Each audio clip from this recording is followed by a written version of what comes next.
खुलुमनायखौ नाजाव आंनि अनजालु आइ आफा बिदांबाय बर' रायजोफोर अल आसामाव अल बर' सारा जोंनि वर्ल्डआव जेसेबां बर' दं बेखौ आं खुलुमहरबाय गोदान बोसोरनि सुबिदा होदों। आंनि नामा जाबाय माधव मुसाहारि।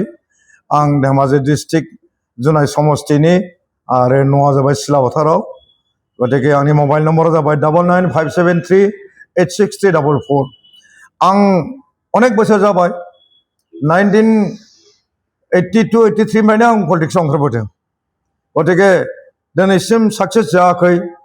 मानो होनब्ला टिकेटआ मोनां जायो होआ, जाथि हिसाबै होजायाना मा हिसाबै होजायाना बेखौ हमनो हाया। जेराव बे बाथ्राखौ बुंनो थाङोब्ला दिनै थानाय सिटिं एमपि प्रधान बरुवा बिथांनि सन'वाला 1200ल' भटमोन। बिथाङा कन्टिनिउ मिसिं नन मिसिङै एमएलए जाबोदों। खिन्थु बे समनिफ्रायनो जोंनाव सासे आंनि गिबियाव दंमोन सुकृता मोसाहारि होननाय पिटिसिआव बिथाङा फैदोंमोन। खिन्थु बिनिफ्राय बिथाङा जना थानायसै दाबो कोनो हुम गैला। बिनि उनाव आं कन्टिनिउ डेट माने राजनितिकआव दङ बिजेपि फाउन्डार। आं टटेल बाव जुनायाव बिजेपि फाउन्डार खालामदों उन्दैनिफ्राय गेदेरनिफ्राय गासिबो। गतिके मा जायो जोंनि बर'खौ बै समाव एसे भटारा खम जों माने बारायबोजोबगासिनो दं। दा बारायनानै नैबे 2026आव जथेस्थ'खिनि बर'आ माने बर'नि फेक्टर जानानै थाबाय। गतिके दाख्लि बे आंनि एरियायावनो फैनानै बिपिएफनि अबजार्भ फैदोंमोन बिथांमोनहा। अबजार्भ फैनानै बिथांमोनहा रायज्लायफैदोंमोन जे जोङो बाव बिपिएफआ निजा केन्डिडेट होनो हागोन नामा। आं बाय होनो हागोन हाया होनना जों रायजों रायज्लायगोन। जथेस्थ' रायजोफ्राबो 400-500 जन मानसि फैनानै बाव रायज्लायफैबाय हिनजाव हौवा फैनानै। गतिके होमबा बे समाव आं बुङो जे जों किसुमान डिसिसन लाग्रोनि, जों रायजो राजाजों रायज्लायग्रोनि।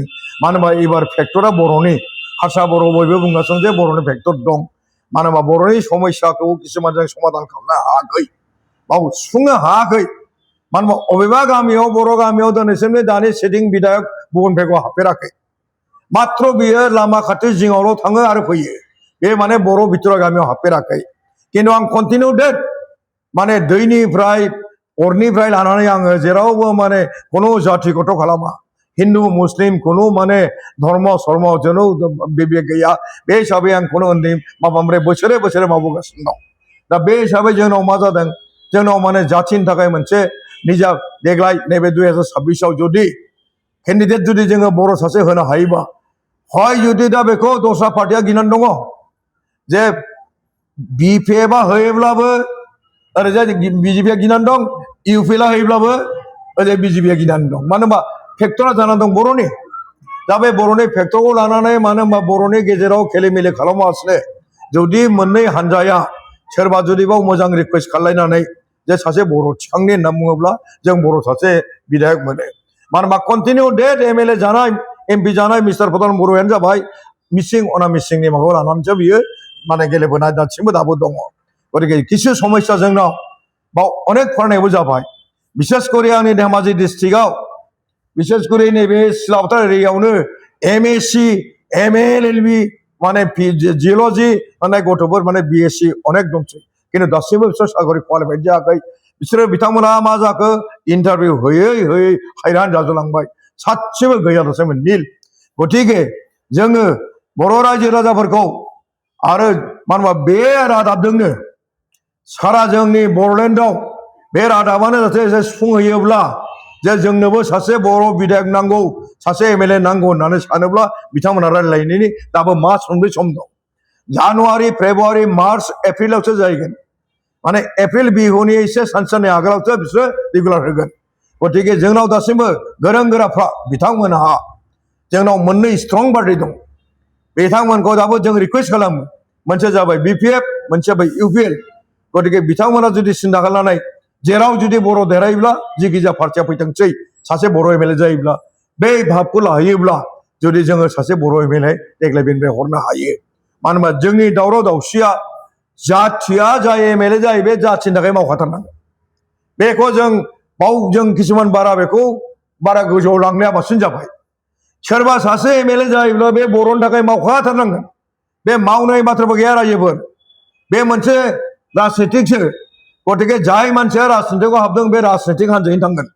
बेखौ आरो जोङो दस्रा भाबिनानै लाना लाब गैला गतिके जिखुनु सासे जुदि बर'नि राव सोरबा बर'नि जुदि सोरबा बिधायक दंब्ला एमएलए दंब्ला बे बर'नि थाखाय मावनांगोन बे अबाव थांनो बेलाय गतिके जोङो जोंनि माबाखौ बारा गाज्रिखौ देखायाबासिनो रायजोफोरखौ गोदान बोसोराव आखाइ खबजना बुंनाङो जोंथ' दिनै फेसबुकआव नुयोब्ला लासै लासैनो मान सनमाना थांजोबसैसो बर'फोरनाव मारै बिदि जालांखो होननानै गतिके आं दासिमबो आखाइ खबजना बुङो जोङो बर'लेण्डनि बाहेरानि जे जोंनि इउनिटिखौ लाखिनानै दोनदो जोंनि साननायखौबो एसे गोरों गोराफ्रा लाखदो जे जों बुंदों माने जुदि सासे बिधायक मोनोब्ला जुदि कंग्रेसआवनो हक बिजेपियावनो हक जुदि इउपिएलआवनो हक बिपिएफआवनो हक सासे बर' बिधायक मोनथारो एमएलए गतिके बेखौ जुदि नोंथांमोना गोरों गोराफोरा रायज्लायनानै होदो एबार बर'खौनो सिमायनाव होननानै जुनायाव सासे होदो होनना बुङोब्ला जों गोजोनगौमोन मानो होनबा जोंनि समस्याखौ जोंनि सासे बिधायक लानानै एमएलए लानानै जों किसुमान जुनाय समस्थियाव मावनो नंदों आरो बे सिमाङा आंनावबो दं आं माने बारंबार माने सानसे समाव आं सानसे बिधायकबो माने गेलेबोदोंमोन उकिल गगैया आंखौ बिदा लेंनानै आंनो टिकेट होदोंमोन बियो आं बिजेपिनिफ्राय थियाग खालामदों जेब्ला भुबन पेगुआ बिजेपियाव हाबो होमब्ला आं आगयनो पेपाराव गादों भुबन पेगुआ बिजेपियाव हाबोब्ला आं बिजेपि थियाग खालामगोन होननानै गतिके आं बिजेपि थियाग खालामनानै आं रेस्ट खालामगोनसो होनदों आं पलिटिक्सआव रिजाइन होआखै होनोबा मा जायो उकिल गगैया आंखौ लांनानै खुलुमनानै जेलाव खुलुमनानै आंखौ बिथाङा टिकेट होदों खिन्थु आं गेलेयामोन जे बिथाङा बुंदों गेले थेने आदा आंनि सनमानखौ बासाय मात्र माने रिमार्क खालामनानै आंनि रायजो दला आं बावबो होदों होननानै जथेस्थ'खिनि बेखौ आं बेबायदि सहायाव होनानै येस होननानै जेबो बुङाखै आं बिनि परे आं राजनितिक गेलेनाय हिसाबै सोरबा बुंनो हागौ आं फंसे बाथ्राखौ बुंलाङो आङो राजनितिक लिडारनियाव माबा जयगथा गैया बिसास गैया जेराव पावार बाव थांनो नागिरो राजनितिक नीतिया बेनो भारतबर्षनि राजनितिक लिडारफ्रानो बेनो जेराव पावार मोनो बाव थांनो नागिरो गतिके आंखौनो आंबो बारा गोगोम बुंनानै लायाखै जे राजनितिक नेता हिसाबै आं कंग्रेसआव दा मुखपात्र स्टेटनि दं स्टेटनि मुखपात्र टिकेट दाबिदार दं आङो खिन्थु मानो होनबा मोनसे बाथ्रा रायजोफोर बर' रायजोफोर जेराव मानेकि बिसोरनाव जोंनाव 2,15,000 पपुलेसन माबा भटार लिस्ट जुनायाव 2,15,000 जाहैबाय 1,15,000 मिसिं कास्ट अनामिसिङा जाबाय 1 लाख दा बे अनामिसिं 1 लाखआवनो बर'आ फेक्टर बर'आ हाइस जानानै दं दा गतिके जुदि जोंनिफ्राय गोजौ गिदिर इउपिएलआनो हक बिपिएफआनो हक जुदि बिथांमोना जुदि एसे गोजौ रायलायलायोबानो जों केन्डिडेटखौ होनो हायो आरो सासे मानसिखौ जों रामखौ होननानै केन्डिडेट होनांगौ होनना बुङाखै राम बा रहिम बा जों सोरखौबा सेलेक्सन खालामनो हायो बे बाथ्राखौ बिथांमोना गोजौ लेभेलाव रायलायोब्ला जथेस्थ' सासे माने जुनाय समाजनिफ्राय बर' बिधायक मोननांगौ मोनो गतिके जोंनि दुखु सुखु जाथिखौ फोथांनोब्ला बदनामा मोनखायो जाथिनि खामानि मावनोब्ला बदनामा थाखायो गोदो इउपिएल आरो बिपिएफनि बदनाम लालायनायखौ सोरबा सिन्था खालामोब्ला जों जाथि डेभेलपमेन्ट खालामनो हाया सोरबा सासे गाद्दि मोनसे सासेल' जनो हायो राजानि सासनाव सासेल' जयो गतिके बैबो मोनफिननो थाखाय बे नांगोन बेबो मोनफिननो थाखाय बे नांगोन गतिके दा जोङो बेफोरखौ एसे खम खालायलायनानै जि दं बर' जाथियावबा जोंबो आरो आसामाव आरो गोजौआव थांबावनांगौ जोंनाव जुदि 15 जनबा जों 22 जन एमएलए खालामनांगौ आंनि उद्देश्यआ बेनो बे कंग्रेसआनो जा बिजेपियानो जा एजिपियानो जा जिए जा जेरावनोखि बर'आ देरहाबोगोन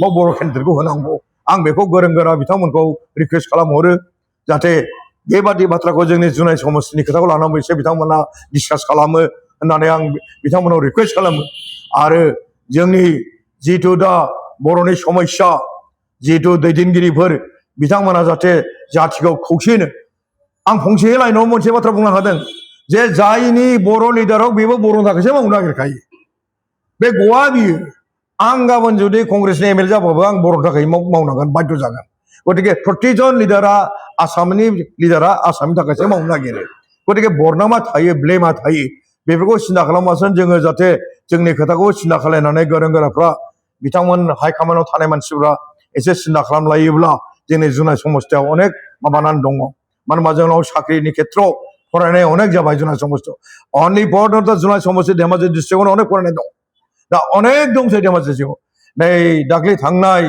जोंहा इउपिएलनि सरकारनि दिनाव गैया बुंनाय बादि जायो गाज्रि दामोनथों जोंनि नैबे एरियायाव सासे एलपि मास्टार फोरोंगिरियानो गैया आं बेखायनो बे बिथांमोना रिकुवेस्ट खालामदों बिमा बिफाफ्रा जोंनाव आन्दार मेट्रिकआनो गैयाना एमएससियानो गैयाना एलएलबियानो गैया जाखो बोरो मास्टार पस्टआव अबा सासेयाव मोनगोन दिया दा जों मा उत्तर होबावनो गतिके जोंनाव साख्रिनि थाखाय अभाब जानानै दं अनेक माने उसुबिदा जानानै दं गतिके बेफोरखौ जों जुदि सासे बिधायक मोनोब्ला जाथिखौ एसे फोथांनो हायो बे फोथांनायनि माबाया जाबाय पावार नङाबा जाया जे सासे एमएलए जाब्ला बेखौ माने जों दा बर'नि समस्याखौ जों दा समाधान खालामनो हाया बेखौ लानानै मानो होनबा भटार लिस्टआबो जोंनाव दा जथेस्थ'खिनि बर' फेक्टरसो दा बर'खौ लानानै बिसोर गेलेगासिनो दं राजनितिक मोननै मोनथाम हानजाया कंग्रेसजों आरो बिजेपिजों बर'खौ लानानै गेलेगासिनो दं दानि सिटिं एमएलएआबो बर'नि भटावसो आसा गतिके जोंनाव आं फंसे बाथ्रा बुंलांदों